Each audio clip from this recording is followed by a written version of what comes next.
चलिए आज की वीडियो में आप सभी का बहुत बहुत स्वागत है। जैसा कि हमने पिछली वीडियो में पढ़ा था कि व्यंजक चूर्ण और बेकिंग सोडा किस प्रकार से हम बनाते हैं, खाने का सोडा ही हमने पढ़ा था। आज हम पढ़ने वाले हैं धावन सोडा, जिसको हम धोने का सोडा भी कहते हैं। इसे कपड़े धोने का सोडा भी कहते हैं। किसको? धावन सोडे को। इसको क्या बोलते हैं अपन? कपड़े धोने का सोडा भी इसे कहा जाता है। इसका रासायनिक नाम सोडियम कार्बोनेट होता है। मतलब कि सूत्र क्या है? Na2CO3। सोडियम कार्बोनेट भी कहते हैं। जब बेकिंग सोडे को, अब बेकिंग सोडे को आपका फॉर्मूला याद होना चाहिए।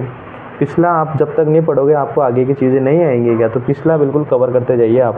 जब बेकिंग सोडे को गर्म किया जाता है तो सोडियम कार्बोनेट का निर्माण होता है। इसकी जल के साथ अभिक्रिया करवाने पर सोडियम कार्बोनेट का क्रिस्टलीकरण हो जाता है। क्या हो जाता है? क्रिस्टलीकरण। क्रिस्टलीकरण क्या होता है? किसी भी चीज़ को क्रिस्टल के रूप में प्राप्त करना क्या कहलाएगा? क्रिस्टलीकरण कहलाएगा। क्या कहलाएगा? जैसे कि हमारे पास शक्कर है, शक्कर को हमने पिघला दी गया, ठीक है। अब उसमें आप है ना पिघलाने के बाद उसमें एक धागा डाल दो। क्या धागा डालने के बाद उसे गोल गोल घुमा दीजिए, तो वहाँ पे आपके पास क्या बन जाएगी? मिश्री बन जाएगी। क्या आपने कभी सोचा होगा मिश्री के अंदर धागा कहाँ से आता है? जो मिश्री होती है उसके अंदर धागा होता है। क्या तो वो धागा किस लिए आता है? क्योंकि उसका क्रिस्टलीकरण करवाया जाता है। क्या इस प्रकार से उसके अंदर धागा आता है, तो उस धागे के चारों ओर उसके अणु क्या हो जाते हैं? लिपट जाते हैं, तो उसको बोलते हैं अपन क्रिस्टलीकरण। क्रिस्टलीकरण होता है जिससे धावन सोडे का निर्माण होता है। एक सोडियम कार्बोनेट के एक अणु के साथ 10 अणु क्रिस्टलन जल होता है। अब क्रिस्टलन जल क्या होता है हम आगे जस्ट आपको बताने वाले हैं कि भाई लवण के इकाई सूत्र में कोई भी लवण है अपने पास, जैसे कि ये लवण है। क्या ठीक है, ये लवण है। लवण के इकाई सूत्र में उपस्थित जल के निश्चित अणुओं की संख्या क्या कहलाएगी? क्रिस्टलन जल कहलाएगी। क्या जैसे कि ये लवण हो गया पूरा अपने पास, लवण के इकाई सूत्र, ये पूरा सूत्र है इसका। इकाई सूत्र में उपस्थित जल के, ये जल है, जल के निश्चित, ये फिक्स है बिल्कुल 10 तो 10, अगर 5 तो 5, निश्चित अणुओं की संख्या क्या कहलाएगी? क्रिस्टलन जल कहलाएगी। क्या सोडियम कार्बोनेट के एक अणु के साथ 10 अणु क्रिस्टलन जल होता है। ये क्वेश्चन पूछा गया है कई बार बोर्ड में। क्या कि भाई धावन सोडे में कितने क्रिस्टलन जल होते हैं या इसमें कितने क्रिस्टलन जल होते हैं, तो 10 लिखना है आपको आंसर में, ठीक है। देखो ये बेकिंग सोडा था, इसको अपन ने गर्म किया तो क्या बन जाएगा अपने पास? सोडियम कार्बोनेट बन जाएगा, और क्या निकलेगा बाहर? यहाँ से जल बनेगा और कार्बन डाइऑक्साइड गैस बाहर। अब किसको? सोडियम कार्बोनेट को अपन ने यहाँ लाए, इसके अंदर अपन ने क्या डाला? जल डाला। कितने अणु? 10 अणु। कितने अणु है यहाँ पे? 10 अणु है अपने पास, ठीक है। तो ये इसमें जुड़ जाएगा। यहाँ पे डॉट लग रहा है, ध्यान रखना है डॉट का। क्या ठीक है, तो इस प्रकार से आपके पास क्या बन जाएगा? धावन सोडा बन जाएगा। क्या धावन सोडे का रासायनिक नाम क्या होता है? सोडियम कार्बोनेट होता है, ठीक है। अब धावन सोडे के उपयोग देखना आप। धावन सोडे के उपयोग घरों में सफाई करने में, धोने का सोडा है तो साफ सफाई में काम आएगा। घरों की सफाई करने में, जल की स्थायी कठोरता बनाए रखने के लिए इसका उपयोग बोरेक्स जैसे सोडियम यौगिक के उत्पादन में होता है। कांच, कागज, साबुन उद्योग में भी इसका प्रयोग होता है, ठीक है। पेंट जो पुताई वगैरह करते हैं उसमें, तथा वस्त्र उद्योग में प्रयोगशाला अभिकर्म के रूप में इसका प्रयोग किया जाता है। तो ये था आज के टॉपिक में आपका, आज की वीडियो में आपका टॉपिक धावन सोडा, ठीक है। अब आपके दूसरा टॉपिक है, अब ये इनको ध्यान से देखते जाना कि भाई क्रिस्टलन जल क्या होता है। जैसा कि अभी टॉपिक में आया था ना क्रिस्टलन जल, तो लवण के, यहाँ पे जल नहीं है, लवण के इकाई सूत्र में उपस्थित जल के निश्चित अणुओं की संख्या क्या कहलाती है? क्रिस्टलन जल कहलाती है। लवण के इकाई सूत्र में उपस्थित जल के निश्चित अणुओं की संख्या क्या कहलाती है? क्रिस्टलन जल कहलाती है। क्या जैसे कि यह पीओपी क्या होता है? Plaster of Paris. इसका फॉर्मूला क्या है? CaSO4 dot half H2O। तो ये हाफ क्या हो गया? अर्ध, आधा। ये क्या है? इसका क्रिस्टलन जल है। ये सारे इधर क्या है? क्रिस्टलन जल है। क्या ये gypsum CaSO4 dot 2H2O gypsum का सूत्र है, तो इसमें क्रिस्टलन जल क्या है? 2। यह आपने CuSO4 डॉट 5H2O, ये क्या है? नीला थोथा। अगला टॉपिक वही अपना नीला थोथा, ठीक है। Na2CO3 डॉट 10H2, अभी जस्ट पढ़ के आए, क्या होता है ये? धावन सोडा।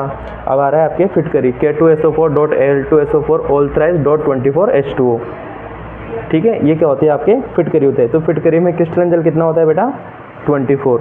ये फॉर्मूलाज आपको लर्न होने चाहिए, क्वेश्चंस पूछे जाते हैं बोर्ड्स एग्जाम में। क्या आपसे फॉर्मूला पूछ लेगा, उसमें क्रिस्टलन जल पूछ लेगा, तो आपको पता होना चाहिए। क्या अब आ रहा है आपके पास नीला तोता CuSO4 डॉट 5H2। आप इनको नोट्स को बिल्कुल रिटर्न करते जाइए। क्या आधे नंबर का क्वेश्चन भी आपका बाहर नहीं निकलेगा यहाँ से। चलिए, जलीय कॉपर सल्फेट को, किसको, जलीय कॉपर सल्फेट को नीला तोता कहा जाता है। ये रहा, इसमें जल मिला दो, ठीक है। अपन एक फिक्स क्वांटिटी में मिलाना है, अपन को 5 क्रिस्टलन जल मिलाने, इसके बाद इसको नीला तोता बोलेंगे। 4, 3, 2, 1 या 6, 7, 8 उसको नहीं बोलेंगे क्या, जो जिस फिक्स अमाउंट पे बनेगा उसको वही बोलेंगे अपन क्या, ठीक है। जलीय कॉपर सल्फेट को, कॉपर सल्फेट क्या होता है, CuSO4। जलीय कॉपर सल्फेट को नीला तोता कहा जाता है। इसके रासायनिक सूत्र में 5 अणु, कितने अणु, 5 अणु क्या होता है, क्रिस्टलन जल होता है, ठीक है। ये कॉपर सल्फेट की अभिक्रिया किससे करा दो आप, 5H2O से करा दो, क्या बन जाएगा आपके पास, नीला तोता। CuSO4.5H2O, ये आपके पास नीला तोता रेडी हो जाएगा। अगला टॉपिक है आपके पास प्लास्टर ऑफ पेरिस, जिसे अपन क्या बोलते हैं, POP बोलते हैं। क्या बोलते हैं इसे अपन, POP, ये POP, ठीक है। इसका रासायनिक नाम कैल्शियम सल्फेट का अर्ध हाइड्रेट होता है। यहाँ पे अर्ध लिख रहा है, ये अर्ध का मतलब आधा, अर्ध हाइड्रेट होता है, जिसे हेमीहाइड्रेट भी अपन कहते हैं क्या, ठीक है। इसका रासायनिक नाम कैल्शियम सल्फेट का अर्ध हाइड्रेट या हेमीहाइड्रेट होता है। फ्रांस की राजधानी पेरिस में, फ्रांस की राजधानी कौन सी है, पेरिस। फ्रांस की राजधानी में पेरिस में, ये फिर गलत लिख दें यहाँ पे, पेरिस। फ्रांस की राजधानी पेरिस में जिप्सम को गर्म करके, किसको गर्म करके, जिप्सम को गर्म करके सबसे पहले इसे क्या किया गया था, बनाया गया था, इसलिए इसका नाम प्लास्टर ऑफ पेरिस रखा गया। अब ये इसको पेरिस में बनाया गया, इसलिए इसको प्लास्टर ऑफ पेरिस कहते हैं क्या, ठीक है। अगर किसी और दूसरी जगह करते तो उसका नाम वो दे देते अपन, ठीक है। जैसे अगर दिल्ली में बनता तो प्लास्टर ऑफ दिल्ली, जैसे स्टोन कोटा का ज़्यादा फेमस है तो कोटा स्टोन, इस प्रकार से क्या सबसे पहले से बनाया गया था, इसलिए इसका नाम प्लास्टर ऑफ पेरिस रखा गया। जब जिप्सम को 373 केल्विन, आप एक एक चीज़ पे ध्यान देना, क्वेश्चन यहीं से पुटअप होते हैं क्या। जिप्सम को कितना टेम्परेचर देना है, 373 के का मतलब क्या है, केल्विन। केल्विन क्या है, ताप को मापने की एक इकाई होती है। केल्विन ताप पर गर्म किया जाता है तो इसे कैल्शियम सल्फेट का क्या बनता है अपने पास, अर्ध हाइड्रेट, जिसे हम हेमीहाइड्रेट भी बोलते हैं, का निर्माण होता है, जिसे प्लास्टर ऑफ पेरिस कहते हैं। क्या कहते हैं, जिसे प्लास्टर ऑफ पेरिस कहते हैं। चलिए देखिए रिएक्शन, ये अपने पास जिप्सम है, CaSO4.2H2O क्या है, इसमें अपन को क्या करना है, 373 केल्विन, यहाँ पे कितना है, 373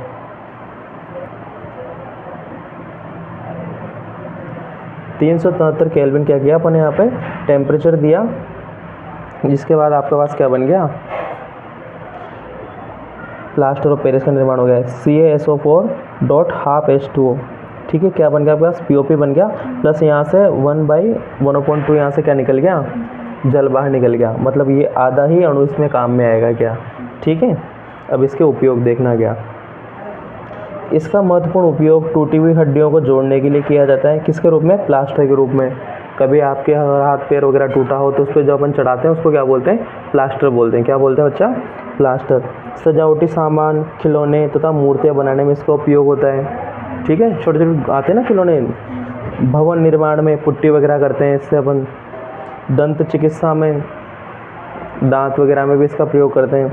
अग्निशह पदार्थ के रूप में, उसमें भी इसका प्रयोग अपन करते हैं, किसका, POP का। तो आज के टॉपिक में हमने पढ़ा ये क्रिस्टलन जल क्या होता है, प्लास्टर ऑफ पेरिस, नीला तोता, इसके अलावा हमने धोने का सोडा भी हमने आज के टॉपिक में पढ़ा। आई होप आपको बहुत अच्छे से समझ में आ रहा होगा।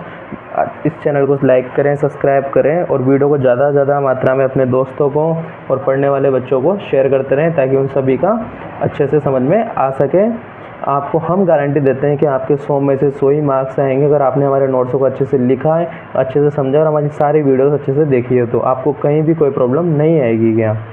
चलिए आज की वीडियो में इतना ही, बाकी कल मतलब अगली वीडियो में इस चैप्टर का लास्ट पार्ट हम इसमें डाल देंगे।